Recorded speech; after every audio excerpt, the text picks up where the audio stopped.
వీడియోలో డైరెక్ట్‌గా బోరుగడ్డ అనిల్ గాడే చెప్తున్నాడు. ఒకసారి జాగ్రత్తగా వినండి. శిష్యుడు గాని ఇక్కడ కూర్చున్నాం, నేను నా భార్య. నేను మొన్న 20 రోజుల క్రితం పార్టీ కాడికి వస్తే జగన్మోహన్ రెడ్డి గారు ఉన్నప్పుడేమో పార్టీ పిలిచారు. నేను ఇక్కడికి వచ్చి ఒకళ్ళ మీద అరవడం జరిగింది.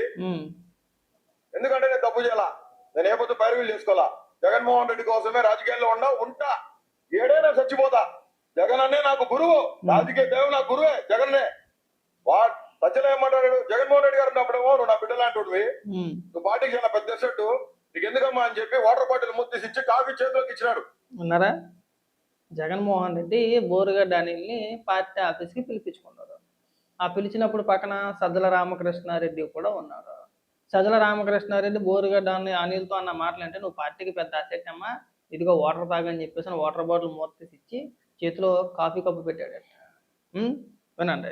మొన్న 20 రోజుల నాడు పిలిచాడు, సల్లామద్దు ఫోన్ చేశాడు, వచ్చిన అడ్వకేట్స్ ని పెడతాము అనిల్, నువ్వు రామ్మా అంటే ఎవరినైనా ఒక పర్మనెంట్ కరెక్ట్ అడ్వకేట్ ని పెట్టండి, నాకు ఆల్రెడీ కౌన్సిల్ ఉందని చెప్తే లేదు. సజ్జలే బోరుగడ్డ అనిల్ గడికి పిలిచాడంట ఫోన్ చేసి, నువ్వు పార్టీ ఆఫీస్కి రామ్మా అని చెప్పేసి. అంటే ఎవరు చేయించారు? సజ్జల పక్కన ఉన్నప్పుడు జగన్మోహన్ రెడ్డి ఫోన్ చేయించుంటాడు. మన బోరుగడ్డ అనిల్ ఉన్నాడు కదా, ఒకసారి ఫోన్ చేసి పిలిపించారు, రమ్మని పార్టీ ఆఫీస్కి లీగల్గా ఏమన్నా హెల్ప్ చేయండి అని చెప్పేసి జగన్మోహన్ రెడ్డి చెప్పాడు. తీరా పార్టీ ఆఫీస్కి వచ్చిన తర్వాత సజ్జలు ఏం చేశాడంటే ప్లేట్ మార్చేసాడు. నువ్వు పార్టీ ఆఫీస్కి రావద్దబ్బాయి, నీకు పార్టీ ఆఫీస్కి ఎలాంటి సంబంధం లేదు అన్నాడని ఇప్పుడు మనోడు ఏడుపు మాట. ఇంకా వినండి, వినిపిస్తా. అంటే నా వాదకు వచ్చినప్పుడు వచ్చి అలసం జరిగింది, ఏడే ఆపారు పార్టీ ఆఫీస్. నాకు ఎవడు ఆపడు, ఏడా ఆపరు, పులిందులు ఆపరు, మన స్టేట్ పార్టీ ఆఫీస్ ఎక్కడ ఆపరు. నా గురించి అందరికీ తెలుసు, నేను అత్యంత సమీపమైన దగ్గర మనిషి రాజశేఖర కుటుంబానికి. ఇక్కడ ఆపారు, పైకి పోయినా, ఆయన ఉన్నాడు, చూశాడు, తను చూశాడు, కూర్చోమ్మా 2 నిమిషాలు అన్నాడు. గంట అయింది, 2 గంటలు అయింది, 3 గంటలు అయింది, 3:30 గంటలు అయింది.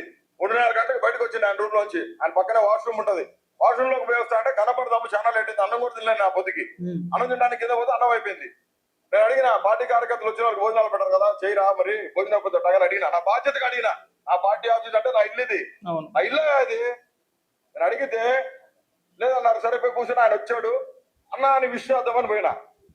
పోతే ఎదురు వచ్చి ఎవరు నువ్వు అన్నాడు. ఎవరబ్బా నువ్వు, ఎవరు అన్నాడు. నేను ఇక మైండ్ పోయిందే అనుకున్నా, ఇక మైండ్ ఏమైనా దొబ్బిందే అనుకున్నా నేను. చూసారా, ఆ విధంగా బోరుగడ్డ అనిల్ గారిని వాడుకొని వదిలేశారు. ఇప్పుడు చెప్పండిరా, మీరు మీడియాలో చాలా మంది డిబేట్లు పెట్టి బోరుగడ్డ అనిల్కి జగన్మోహన్ రెడ్డికి సంబంధం లేదు, జగన్మోహన్ రెడ్డి వెనకాతలను నడిపించలేదు అని చెప్పేసి ఇప్పుడు మాట్లాడండి. డైరెక్ట్గా మీ పార్టీ ఆఫీస్ ముందు జగన్మోహన్ రెడ్డి ఇంటి ముందు కూర్చొని జగన్మోహన్ రెడ్డికి తనకి ఉన్న అనుబంధాన్ని మీడియా ముఖంగా వెల్లడించాడు. అనేక సందర్భాల్లో బోరుగడ్డ అనిల్ని జగన్మోహన్ రెడ్డి తన పార్టీ కార్యాలయానికి, తన ఇంటికి పిలిపించుకున్నాడు. మరి ఇప్పుడు ఏం సమాధానం చెప్తారు? మరి చంద్రబాబు నాయుడు గారి కుటుంబ సభ్యుల్ని, పవన్ కళ్యాణ్ గారి కుటుంబ సభ్యుల్ని తిట్టించింది ఎవరు? జగన్మోహన్ రెడ్డి కాదా? మరి ఇప్పుడు ఏం మాట్లాడతారో ఏమమ్మా, మహిళా నాయకురాలు ఉన్నారుగా వైసీపీలో, ఇప్పుడు మీరంతా ఏమని సమాధానం చెప్తారు దీనికి? వాడు ఓపెన్గా చెప్తున్నాడు. ఎక్కడ చెప్తున్నాడు?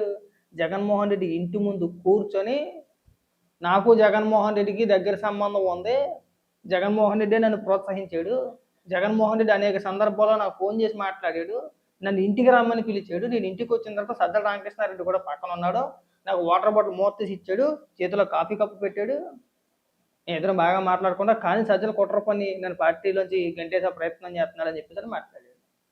ఇప్పుడు మాట్లాడాలి. వైఎస్ఆర్సీపీ పార్టీలో ఉన్న మహిళా నాయకురాలంతా కలిసి ఇప్పుడు జగన్మోహన్ రెడ్డిని ఉద్దేశించి ఏమని మాట్లాడతారో చూద్దాం. మరి చంద్రబాబు నాయుడు గారి కుటుంబ సభ్యులు ఉన్నారు కదా, పవన్ కళ్యాణ్ గారి భార్యని పిల్లల్ని తిట్టారు, చంద్రబాబు నాయుడు గారి భార్యని తిట్టాడు.